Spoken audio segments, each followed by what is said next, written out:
Voilà, et bien bonsoir à toutes et à tous, bonsoir. Salam alaikum. Je suis vraiment très heureux d'être ici ce soir avec vous. Je ne pensais pas qu'il y aurait autant de monde face à cette neige. Mais en tout cas, c'est une grande joie d'être en solidarité avec nos frères qui sont non seulement au Moyen-Orient, mais aussi en Afrique du Nord. Et ce soir, vous dire, je ne sais pas quel crime j'ai commis que celui d'avoir choisi le Christ. Bien entendu, j'étais musulman pratiquant. J'ai pratiqué ma religion avec force, avec conviction. Mais le jour où j'ai véritablement lu la Bible, j'ai lu le plus bon, le plus grand des messages qui me disait « Aimez vos ennemis, bénissez ceux qui vous maudissent, faites du bien à ceux qui vous maltraitent. » Et le jour où je me suis converti à Christ, c'est incroyable les problèmes que j'ai eus. J'avais pas de problème quand j'étais un voyou, j'avais pas de problème avant, mais le jour où j'ai accepté Jésus, c'est là où les ennemis se sont dressés. Et ce soir, simplement vous dire que c'est vrai, nous avons choisi la voie qui n'est pas facile aujourd'hui, celle de porter sa croix. Mais porter sa croix signifie parfois perdre ses parents, perdre ses amis, être interdit même dans son pays d'origine. Mais j'ai choisi la plus belle voie parce que Jésus ce soir pour moi, en cette fête de Noël, il est le chemin, il est la vérité et il est la vie. Et pour moi, suivre Jésus, c'est la plus belle des choses, c'est la plus belle des expériences. Oui, je ne suis pas un homme, je ne suis pas une politique, mais je suis celui qui m'a appris à aimer tout homme de toute race et de toute condition.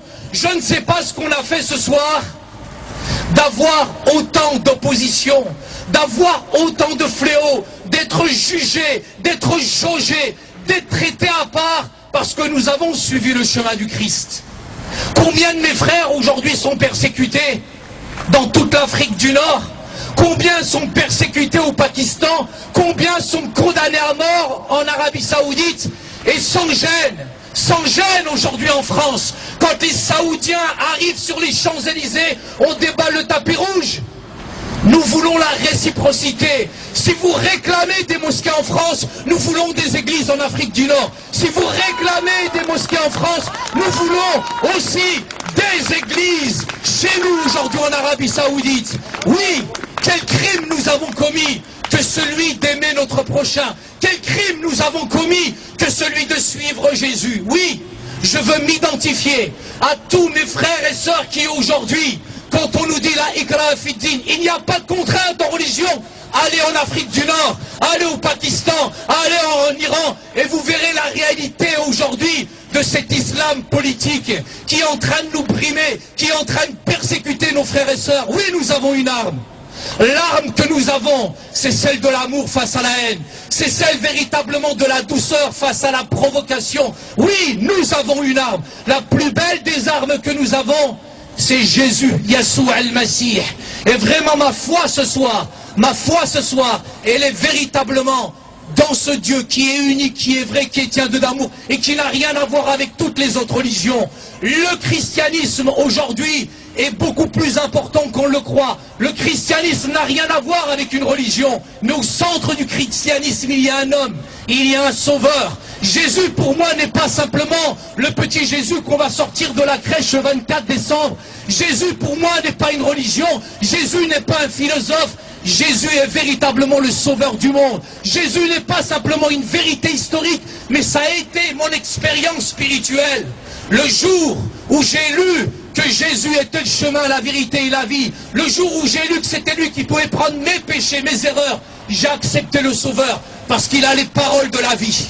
Il est le pain descendu du ciel. Et pour moi, c'est une expérience qui est personnelle, que je veux transmettre aujourd'hui en France, face aussi à cette persécution matérialiste, face à ces chrétiens en France qui sont endormis et qui ne s'identifient pas à tous ceux qui sont persécutés en Afrique du Nord. Je veux véritablement ce soir, l'islam ne fait pas peur. C'est pas l'islam qui me fait peur, c'est les chrétiens qui me font peur en France, face à cette fragilité, cette frisonnité et aussi cette légèreté que nous avons. Nous avons des convictions et ces convictions véritablement, il faut véritablement, je n'ai pas honte de Jésus. Si tu as honte de Jésus, il aura honte de toi là-bas. Je n'ai pas honte de Jésus. Parce que Jésus m'aime. Et il aime chacun d'entre nous. Dieu ne regarde pas l'apparence ce soir. Ce que Dieu regarde véritablement, c'est ton cœur. Et si ton cœur, il est sincère, il est honnête, sache que Jésus t'aime et il peut le changer, transformer ton cœur et ton existence. Oui, nous savons ce que c'est que la persécution. On peut peut-être tuer le corps, on peut peut-être nous briser comme ça se fait aujourd'hui en terre d'islam. Mais jamais on va tuer notre âme. Jamais on tuera mon esprit.